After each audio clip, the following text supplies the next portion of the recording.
খবর, চটি চুরি করতে গিয়ে হাতে নাতে ধরা পড়লো 2 টিউশন পড়ুয়া। আবারও বলছি, এই মুহূর্তে সব থেকে বড় খবর, চটি চুরি করতে গিয়ে হাতে নাতে ধরা পড়লো 2 টিউশন পড়ুয়া। এসপি এবং স্পেশাল ক্রাইম ব্রাঞ্চের যৌথ অভিযানে শেষমেশ সেই দীর্ঘদিনের ধোঁয়াশার অবসান। এখন আমাদের সঙ্গে রয়েছে আমাদের প্রতিনিধি সঞ্জু, আমরা তার কাছ থেকে সরাসরি জেনে নেব সেখানকার কি রকম পরিস্থিতি। সুমনদা, হ্যালো। হ্যাঁ সঞ্জু, হ্যাঁ শুনতে পাচ্ছি। হ্যাঁ তুমি বলো বলো। দুঃখিত, আমরা যোগাযোগ বিচ্ছিন্ন করে ফেলেছি সঞ্জুর সঙ্গে। আমরা আবারও যোগাযোগ করার চেষ্টা করব সঞ্জুর সঙ্গে। তা করতে করতে আমরা দেখছেন আবার যোগাযোগ স্থাপন করতে পেরেছি আমরা। হ্যাঁ সঞ্জু, তুমি বলো চটি স্মাগলিং কতটা প্রভাব ফেলেছে সেই গ্রামবাসীদের মধ্যে এবং সেখানকার কিরকম পরিস্থিতি, তুমি বিস্তারিত দর্শক মন্ডলীতে জানাও। আমরা দেখতে পেলাম পুলিশ 2 চটি চোরকে গ্রেপ্তার করে নিয়ে গেল, সেই ফুটেজ আপনাদেরকে দেখালাম। শুধুমাত্র চটি চুরি নয়, চটি চুরির পাশাপাশি এদের বিরুদ্ধে আরও মামলা রুজু করা রয়েছে। যেমন বিভিন্ন জায়গা থেকে আসা ভক্তবৃন্দদের চুল ধরে টানাটানি, চটি চুরি তো রয়েছেই, তাছাড়া এরা মন্দিরের পুরোহিত মশাইকেও ছাড়েনি। পুরোহিত মশাই চুল ধরে টানা, পুরোহিত মশাই ধুতি ধরে টেনে দেওয়া, পুরোহিত মশাই কুক, পুরোহিত মশাই ঝুলছে আপনার, এরকম ধরনের আর এরকম ধরনের কুক ইঙ্গিত দেখানো, এগুলোর মধ্যে তো আমরা যাচ্ছি না। যাই হোক, পুরোহিত মশাই আসছে, আমরা দেখতে পাচ্ছি। পুরোহিত মশাই ইন্টারভিউ আমরা দেখিয়ে দেবো। তার আগে তুমি একটু দর্শক মন্ডলীদের মন্দিরটা দেখাও। এই কি সেই মন্দির? হ্যাঁ, এই সেই মন্দির যেখান থেকে পুলিশ 2 চটি চোরকে ধরে নিয়ে গেছিল। এইখান থেকে 2 জোড়া চটি পুলিশ এখান থেকে পেয়েছে। এই সেই মন্দির, এত সুন্দর পরিবেশ 2 চটি চোর নষ্ট করছে। দেখা যাক পুরোহিত মশাই বক্তব্য, পুরোহিত মশাই কি বলছে তা আমরা শুনে নেবো। তো পুরোহিত মশাই এখন আমাদের সঙ্গে এসে উপস্থিত হয়েছে, শুনে নেবো পুরোহিত মশাইয়ের কাছ থেকে ঘটনা বিস্তারিত, কি হয়েছে না হয়েছে।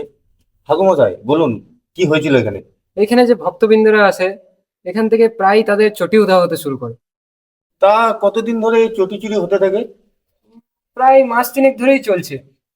তা চটি চুরির পাশাপাশি আর কি কি হয়েছে? এখানে চটি চুরি ছাড়াও বিভিন্ন ছেলে এসে আমাকে কুক কাক শব্দ করে রাগান্বিত করে। আচ্ছা, তো আমরা শুনতে পেলাম যে ঠাকুর মশাইকেও জ্বালাতন করা হয়, ভক্তবৃন্দদেরও জ্বালাতন করা হয়। কি বক্তব্য এই সম্বন্ধে, আপনার কি বক্তব্য? আমার বক্তব্য একটাই, যারা দোষ করেছে দোষীরা শাস্তি পাক। তো শুনলাম আমরা ঠাকুর মশাইয়ের বক্তব্য। আরো বিস্তারিত জানতে আমাদের সঙ্গে থাকুন। রিপোর্টিং ক্যামেরাম্যান রিকের সাথে সঞ্জু। আমাদের চ্যানেলের নাম হচ্ছে ঝাটু বাংলা।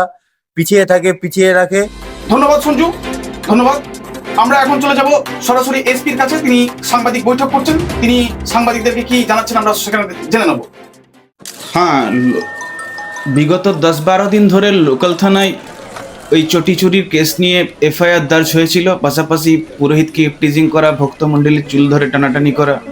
তো লোকাল থানার ওসি আমাকে বিষয়টা জানিয়েছিল। আমি জানার পরে 5 দিন ধরে বিষয়টাকে নজরদারির মধ্যে রেখেছিলাম। আজ আমি আচানক পুরো ফোর্স নিয়ে এখানে ছাপামারি করি। ছাপামারি করতে ওদেরকে 2 জনকে আমি চটি চুরি করতে করতে রেড হ্যান্ডেড কট করেছি। ওদের কাছে 2 জোড়া চপ্পল বরামদ হয়েছে আপাতত। আরও ইনভেস্টিগেশন পুছতাছ চলছে, কাস্টাডিতে ওদেরকে নেওয়া হয়েছে। ওদের বিরুদ্ধে কি কি মামলা হয়েছে? ওদের বিরুদ্ধে একাধিক মামলা রুজু করা হয়েছে।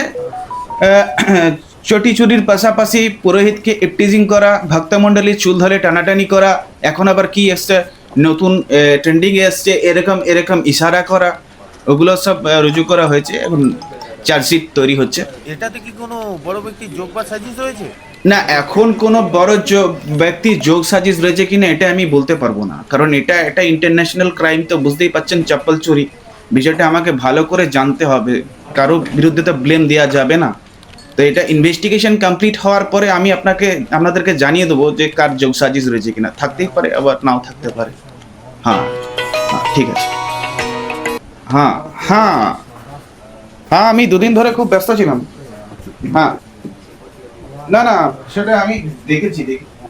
আপনারা চোখ রাখুন ঝাটু বাংলায়। আমরা ফিরে আসছি একটু বিরতির পর। পিছিয়ে থাকে পিছিয়ে রাখে।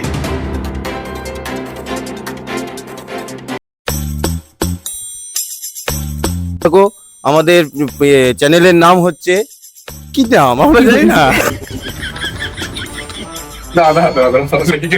কটূক্তি করা, কারোর চুল ধরে টেনে দেওয়া, কারোর চলাই